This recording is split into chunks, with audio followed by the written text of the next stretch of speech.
I'm Ben Meiselas from the MeidasTouch Network. We've been covering here how these MAGA Republican hearings in the House of Representatives have been backfiring. They've been having all of these performative hearings to try to mainstream their conspiracies, but it just shows how radical and extreme these MAGA Republicans are. So let's just get right into it, and we'll be able to contrast some of these MAGA Republicans to what the Democrats are talking about. And it's the difference between this right-wing extremism and normalcy. So let's get right into it. This is Marjorie Taylor Greene during a committee hearing saying that people are not affecting climate change.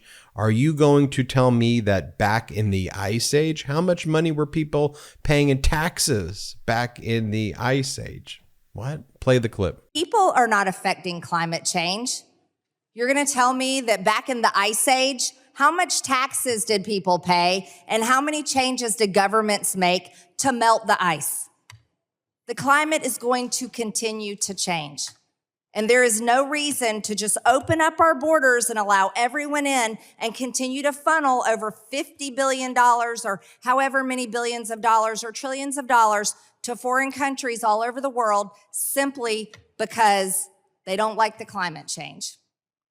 Mr. Chairman. Here, one of the things in the committee that was being discussed where Marjorie Taylor Greene, and I'm going to show you another clip with her right now, was, this kind of racist coin that depicts like a Border Patrol agent whipping a Haitian migrant. And here, Marjorie Taylor Greene defends that as freedom of speech. Here, play this clip. On it, it says, whipping ass since 1924.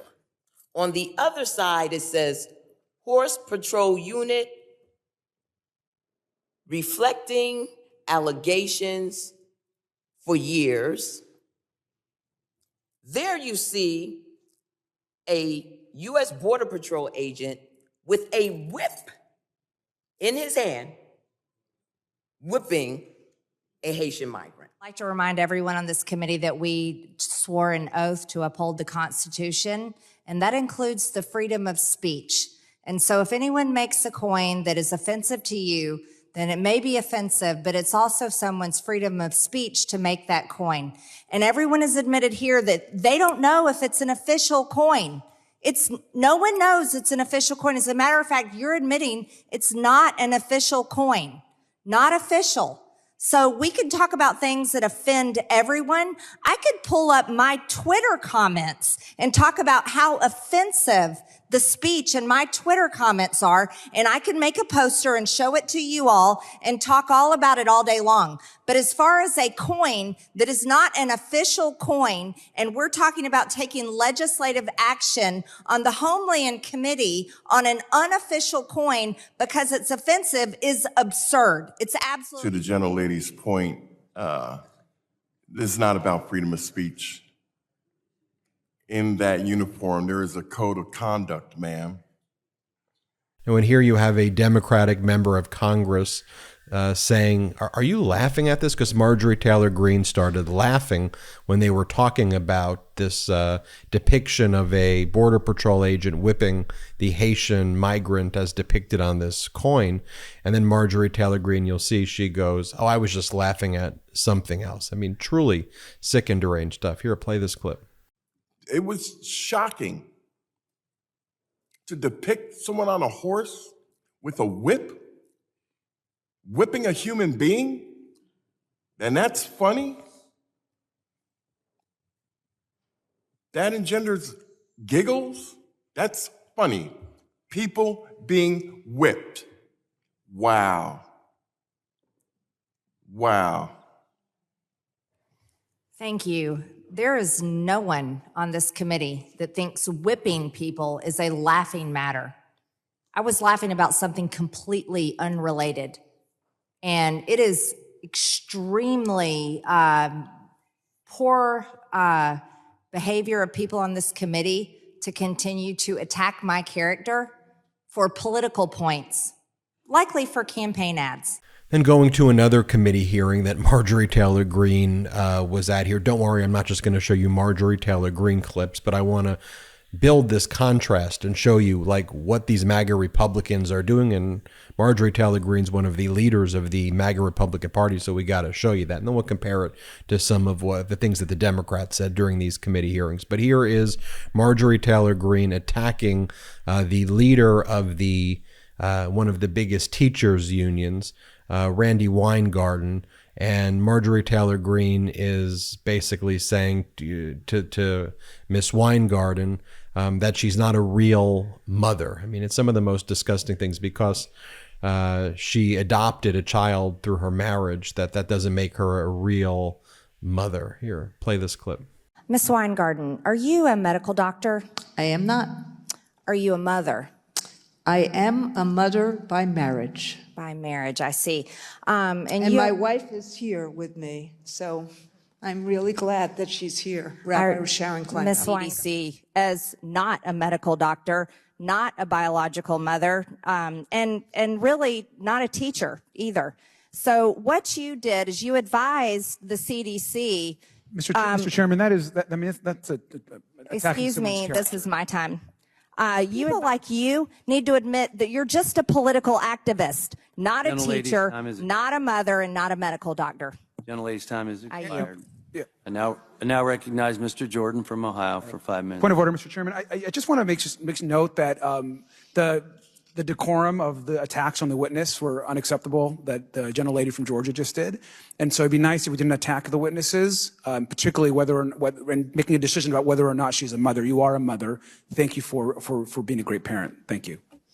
Thank you. Your point of order is recognized, Mr. Garcia. A point of order. Now recognize Mr. Point of order. Given that his point of order is recognized, and given that that was not just cruel personal attacks to Ms. Weingarten, who loves her children, it is reflective of the cruel personal attacks to any adopted mother or father who love their children. So I would kindly ask that those remarks be taken out of the record, for the sake of all of the parents who have adopted a child and love them dearly and see them as their own. It was not a violation of the House rules. However, your point of order is recognized. I now recognize Mr. Jordan. This is just another bizarre clip here of Marjorie Taylor Greene attacking Randy Weingarten, again, who's the president of the teachers union, of just doing something with her emojis. I can't even follow what Marjorie Taylor Greene's saying. Here, watch for yourself. And also, I'd like to point out by the emojis, by your name here, it looks like you're more of a political activist than anything.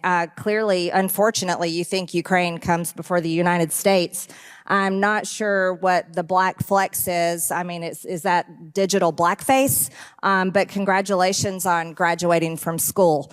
But I'd like to No, it is about honoring black Ms. Weingarten, I reclaim my time. I didn't ask you a question. Okay, back to normal land. This is Hakeem Jeffries talking about, how dare you MAGA Republicans try to lecture us about fiscal responsibility when y'all are the reason that 25% of the debt is attributable to you and Donald Trump. By the way, 97% of all of the debt precedes President Biden, yet the MAGA Republicans want to hold our entire economy hostage, and frankly, the entire economy of the world hostage if their despicable demands are not met. And just so you know, like what some of their outrageous demands are, they want to eliminate Pell Grants for 80,000 students. They want to remove access to the Head Start program. They want to cut funding for 2,000 border agents, 11,000 FBI personnel. They want to shut down 125 air traffic control towers. They want to evict hundreds and thousands of families from Section 8 housing, impose work requirements for social programs, block Biden's student debt relief plan, defund the IRS, and more. And if Democrats don't agree to all of those hostage demands, they said, we're just going to tank the economy and we're going to destroy the economy. Just watch what Hakeem Jeffries had to say about that. Play the clip. Mr. Speaker, what is the Republican record? President Reagan comes into office and the first thing that he does is massive tax cuts for the wealthy, the well-off, and the well-connected, and explodes the deficit. President George W. Bush comes into office, 2001, 2003, massive tax cuts for the wealthy, the well-off, and the well-connected, 2 failed wars, a deep recession, explodes the deficit.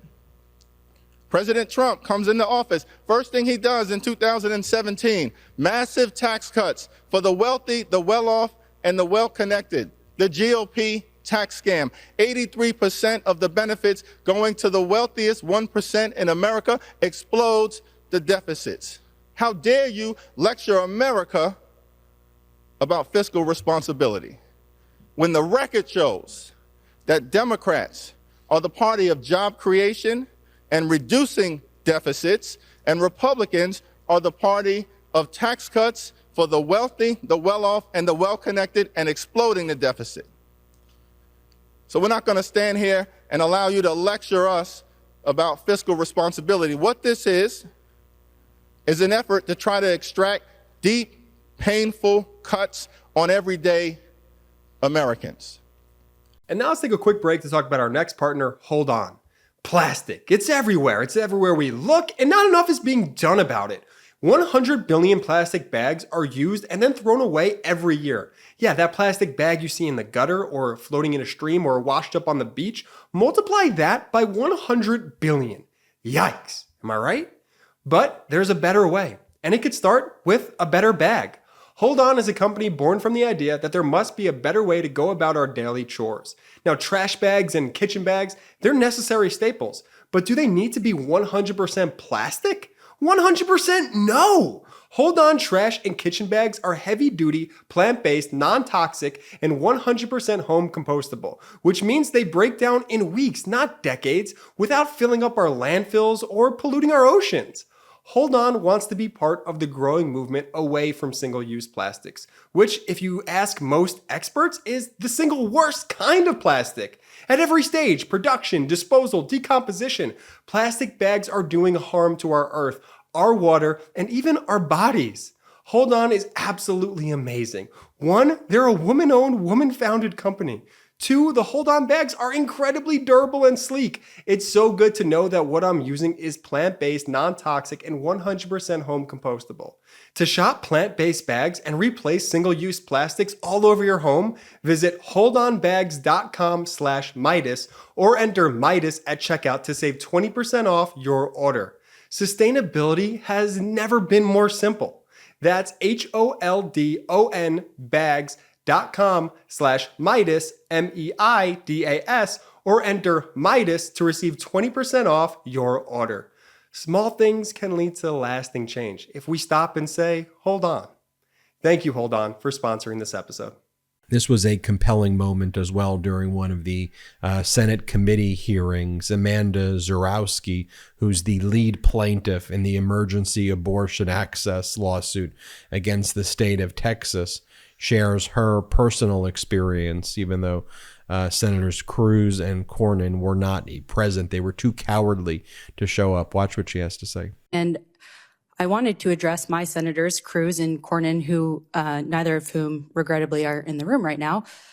But I would like for them to know that what happened to me, I think most people in this room would agree, was horrific. But it's a direct result of the policies that they support. I nearly died on their watch. And furthermore, as a result of what happened to me, I may have been robbed of the opportunity to have children in the future. And it's because of the policies that they support. What happened to me was horrible, but I am one of many. And quite frankly, I'm lucky. I'm lucky that I have a husband that could take me to the hospital. I don't have other children that I had to worry about finding health care for. I have a job that was understanding, that allowed me to grieve for 3 days as I waited to almost die. What about all of the women that don't have those same opportunities, that don't have access to health care, that don't have health insurance, that don't have a partner? What about them? Wow, that's just so powerful. And this is AOC talking about how we should really be focusing on and examining how our MAGA Republican colleagues are so focused on protecting billionaires' yachts and private planes. Like what? Play the clip. 10 years. So instead of looking at climate And instead of looking at cuts to health care, we should examine why our colleagues in the Republican Party is so invested in protecting the wealthiest people in this society and would rather attack health care and services for our veterans than repealing tax cuts for yacht owners and private jets. And with that, I yield my time. This is Senator Ron Johnson from Wisconsin, MAGA Republican, saying that climate change is a great thing for the U.S. because it just makes everything less cold. And isn't that great? Here, play this clip. I actually found that chart of yours somewhat comforting for at least America. When you take a look at the mortality risk, again, these are all projections. I don't put any stock in them whatsoever. In terms of excess deaths, a warming globe is actually beneficial. In my own state, your study shows that we'd have a reduction in mortality of somewhere between 54 and 56 people per, I guess it's 100,000. Why wouldn't we take comfort in that? So thanks for the question, Senator Johnson. And what the work shows in the chart is that the effects of climate change are going to be very unequal. And absolutely, Wisconsin, Chicago, where I live, the reduction in cold days, the benefits from that will outweigh the damages from the hot days. But if you look more carefully at that, there's large swatches of the country where the damages will be much larger. And in fact, but again, if you want to balance it all out globally, if you're trying to mitigate harm globally, isn't it true that the number of deaths, according to this Lancet study, the number of deaths caused by heat are 600,000 per year. Deaths caused by cold are 4.5 million annually. So the fact, in terms of global health, in terms of excess death, we're actually in a better position to prevent death by having the climate increase in temperature a little bit, right? Senator, I'm not familiar with that study. What I am familiar with is my study. Your characterization of it is incorrect. Well, your study is very favorable to my state. Our mortality declines by 54 per 100,000. Wisconsin will benefit in terms of mortality. There are 49 other states in the United States. Many of them will suffer. Many of them will suffer more than Wisconsin will gain. And that is the nature of climate change. It's very unequal. According to your study, you're concerned if you're in the really hot region of Africa, but in terms of the United States and most of Europe, we're in pretty good shape. We're all blue.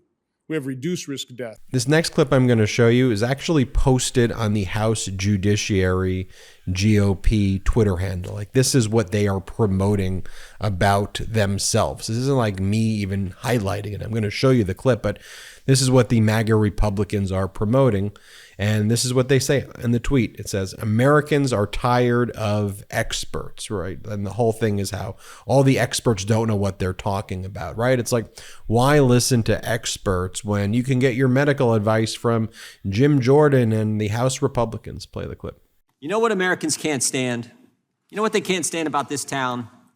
The so-called experts, the unelected experts who try to run our lives. Never put their name on a ballot, never have to go talk to the American people, get elected, never have to run for office. Best example, of course, is Dr. Fauci, who ran our lives for 2 years and was wrong about just about everything he said. Told us it didn't start in a lab, it wasn't our tax dollars, wasn't gain-of-function research. He said there was no natural immunity, even though it always had been for every other virus. Said the vaccinated couldn't get it, said the vaccinated couldn't transmit it. And now it's the ATF. Except with the ATF, they don't even claim to be experts. The director said so last week. Last week in a hearing in front of Congress in the Appropriations Committee, he was asked about firearms. He said, I'm not an expert in firearms. Not an expert, but still trying to run Americans' lives. You would think the head of the agency tasked with regulating the entire firearms industry, a constitutionally protected industry, would know something about firearms. And finally, I want to show you this last clip. This is of Democratic Congress member Jim McGovern, talking about how essentially the Republicans are just engaged in extortion in terms of not raising the debt ceiling unless their demands are met. Here, play the clip. Let me begin by saying I can't imagine anyone ever thinking of using the debt ceiling as a negotiation wedge. It's a very, very sacred thing in our country, the debt ceiling. We can never play with it. Mr. Chairman, that may sound familiar because it's the words of former President Donald Trump in 2019, who acknowledged that then Speaker Pelosi and Leader Schumer agreed not to use the debt limit as a weapon. In case anyone forgot, Democrats behaved responsibly and kept our word. Now, 4 years later, House Republicans have not hesitated to use the debt ceiling as a political cudgel. This is extortion. If Democrats don't give Speaker McCarthy everything he wants, Republicans want to literally push the entire economy off a cliff, causing catastrophic, lasting, irreparable damage to America, even though the GOP voted 3 times to prevent default when Trump was president, even though 97% of the debt was accumulated before President Biden took office, and over 25%, and let me repeat that, over 25% of the debt was accumulated under Donald Trump. Even though Republicans had no problem adding trillions to the debt with their giveaways to big oil and Wall Street CEOs, even though their first bill this Congress added $114 billion to the deficit, now they want to play Russian roulette with our economy and refuse to pay our bills unless we make devastating cuts that would hurt everyday people. This is an all-time high in recklessness and stupidity. Look, I just wanted to give you that sober assessment of what's going on in the House of Representatives. Like, you can decide for yourself. Like you heard from the MAGA Republicans. You see, they're posting this about themselves. You know, I'm bringing it to your attention, but they're posting it like on the House Judiciary GOP Twitter handle. But, you know, compare the MAGA Republicans to the Democrats. And so every time the MAGA Republicans say, oh, Democrats, extremist this, extremist that, it's all projection. At the end of the day, you see for yourself what the MAGA Republicans are doing. It's frankly embarrassing. It's beyond disgusting and despicable. And just it's frankly humiliating. It's like, it's really, really, really, really disgusting, but you see it for yourself anyway. I'm Ben Meiselas from the MeidasTouch Network. Thank you so much for watching. Hit subscribe. We're on our way to 1.5 million subscribers. Help us get there. Also, check us out at patreon.com/MeidasTouch, patreon.com/MeidasTouch. Become a member of our Patreon site, and also wherever you get your audio podcast, search MeidasTouch Podcast and subscribe there as well. Thank you so much for watching. I'm Ben Meiselas. Have a great day. Hit subscribe on the YouTube. Let's get to 1.5 million subscribers. Hey, Midas Mighty. Love this report? Continue the conversation by following us on Instagram at MeidasTouch to keep up with the most important news of the day. What are you waiting for? Follow us now.